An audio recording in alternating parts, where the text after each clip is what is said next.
ओम श्री सिद्धराय नमः. आता माझं नाव रामदास तुकाराम जाधव, खेडी गतपुरी. मी दत्त उपासक आहे. सकाळ संध्याकाळ दत्ताची आरती घेतो आणि दत्ताचं चिंतन करतो. आता मी श्रद्धा मानणारा माणूस आहे. अंधश्रद्धेवर माझा विश्वास नाही, तर कुठंतरी माणसाची श्रद्धा असावी. आपण काय म्हणतो, आपण जसं चिंतन केलं तसा माणूस बनतो. वासनेच्या संगे जन्म देणे लागे, तो झाला अंगे हरिरूप. मग माणसे जशी चिंतन असेल तर मी शेतकरी आहे आणि एक भुईमुगामध्ये बाजरीचं पीक घेतलं. बाजरी तर या बा, ही जी बाजरी आहे ना, या बाजरीला दत्ताचं स्मरण करून आणि बाजरी भुईमुगातून लावलेली.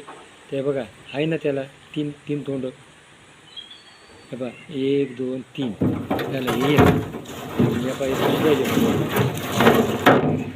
1 2 3. तर हे बघा, ब्रह्म विष्णू महेश. आता शंकराच्या गाड्यामध्ये आपण काय म्हणतो, नाग आहे ना. तर आपण शेती करताना जर भगवंताचं स्मरण करून, म्हणून साधू संतांनी सांगितले, याच्या जनाबाईच्या गोवऱ्या विठ्ठल विठ्ठल म्हणत होत्या. चोखा मेळा काय म्हणला आपलं आजा मेळा पापराशी, नामे गेला वैकुंठाशी. त्यांनी चिंतन केलं भगवंताचं, त्याचं पाप होतं. आणि सावतामाळी, कांदा मुळा भाजी, अवघी विठाबाई माझी, अवघी विठाबाई माझी, लसूण मिरची कोथिंबिरी, अवघा भरला माझा हरी. तर भगवंताचं स्मरण करून जर तुम्ही शेती केली ना, तर शेतीमध्ये जे पिकल ते आपल्या पोटात जर गेलं तर आपल्या अन्न सात्विक होतं आणि आपल्या जीवनाचं कल्याण होतं. मुलाबाळांना वळण लागतं.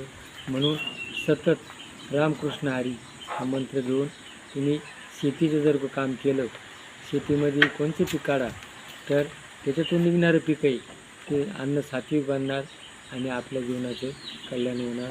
तर प्रत्येक शेतकऱ्यांनी भगवंताचं नामस्मरण करून जर शेती केली तर निश्चित त्याच्यामध्ये ते अन्न सात्विक बनणार आणि जे खातील त्यांचे अन्न सात्विक बनणार आहे. आज आपल्या भारतामध्ये एक संस्कृती, पाश्चात्य संस्कृती विकृती आहे. पाश्चात्य लोकांचे विचार जे आहे ना, ती विकृती आहे. आणि आपली जी संस्कृती आहे ती काय, जगा आणि जगू द्या. माणसांना कसं जगावा, कसं वागावा, कसं राहावा, म्हणून भगवंताने आपल्यापुढं गीता, ज्ञानेश्वरी, भागवत, तुकारामाचा गाथा, दासबोध असे हरिपाठ हे आपल्याला दिलेले. म्हणून प्रत्येकाने आपल्या जीवनामध्ये मुलाबाळांना वळण लागावा, कल्याण व्हावा म्हणून हरिपाठ दिलेला आहे, दासबोध दिलेला आहे, गीता दिलेली आहे, ज्ञानेश्वरी दिलेली आहे. आणि आज आपण मुलं हे मोबाईलच्या नादी लागून जे नको ते घेतात आणि जीवन बरबाद होतात. आज मुला मुली जे आहे ना, ते या मोबाईलच्या नादी लागून उद्ध्वस्त झालेले. 2 दिवस मजा मारतात आणि नंतर त्यांचं जीवन उद्ध्वस्त होतं.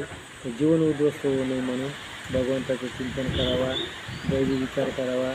म्हणून आपल्या पूर्वजांनी जे कुळदैवत आहेत, खंडेराव, भैरबा, देवी, हे माणसाच्या विकासाकरता चिंतन करता दिलेले.